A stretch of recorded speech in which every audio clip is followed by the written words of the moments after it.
Samantala, sinabi naman ngayon ni PNP OIC Deputy Director General Leonardo Espina na nag-aabang na rin siya sa resulta ng investigasyon ng PNP Board of Inquiry ukol sa insidente sa Mamasapalo, Maguindanao. Alamin natin ang detalye ng ulat mula sa aming kasamang si Alvin Baltazar, mag-uulat via phone patch. Yes, Kirby, sa ambush interview sa opisyal dito sa Campo Crame, binigyan din ni Espina na wala siyang alam sa maaaring kalalabasan ng BOI probe gayong kailanman ay hindi niya ito pinakimasukan. Wala rin niyang pagkakataon na sinilip niya ang anumang development ng BOI report at lalong hindi niya gagawin na baguhin ang nilalaman nito. Independent niya ang binuong Board of Inquiry at ginagalang niya ang kapangyarihan nito bilang fact-finding body.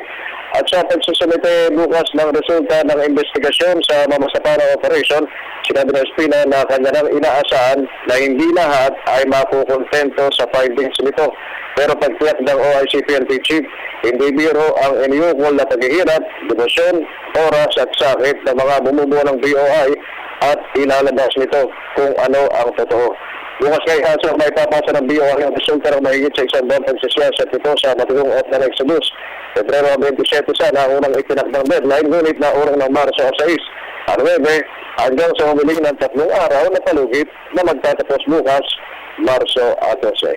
Pwede? Maraming salamat sa iyo, Alvin.